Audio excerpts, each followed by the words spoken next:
Bonjour, ici François Hébert. Pour ceux qui me connaissent déjà, bon retour, et pour ceux qui ne me connaissent pas encore, je vous invite à visiter mon site web www.l'odyssée-formation.com où vous allez vite découvrir que nous sommes la ressource numéro 1 en francophonie pour les traducteurs et traductrices qui veulent passer maître de leurs outils informatiques. Alors aujourd'hui, je veux partager avec vous 5 petites stratégies que vous pouvez utiliser pour être plus rapide et efficace quand vous travaillez dans Word. Alors souvent, c'est des petits raccourcis ou des petites choses qu'on ne sait même pas qui existent et qui nous font perdre quelques minutes par jour, tous les jours, et à la fin des semaines, des mois et des années, ça représente quand même des pertes importantes. Alors aujourd'hui, on va voir quelques solutions à ça. Alors voici comment procéder. Donc, nous avons ici un document Word. Alors voici le premier truc. Pour sélectionner un paragraphe au complet, il suffit de cliquer 3 fois rapidement dans le paragraphe. Par exemple, ici, ou je peux cliquer 3 fois ici. Pour sélectionner une phrase au complet, il suffit de tenir CTRL et de cliquer sur la phrase. Et on a la phrase au complet. Donc, plus besoin d'essayer de glisser, de toujours en prendre un peu plus ou un peu moins.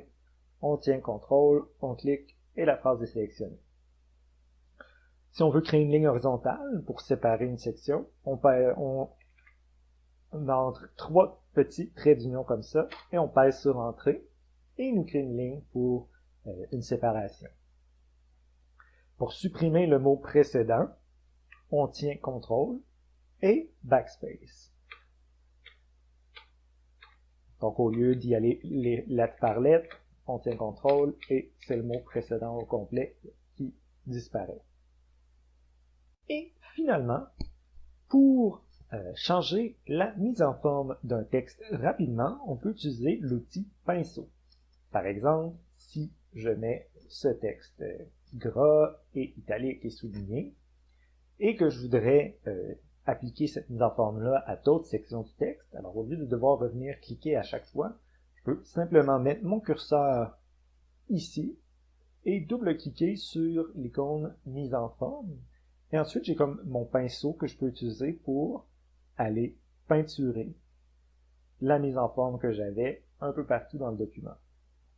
Alors, ça me permet comme ça rapidement de modifier des grandes sections de texte avec la mise en forme. Alors voilà, c'était 5 petits trucs. Alors, j'espère que ça vous a été utile. Et sur ce, je vous souhaite une bonne journée.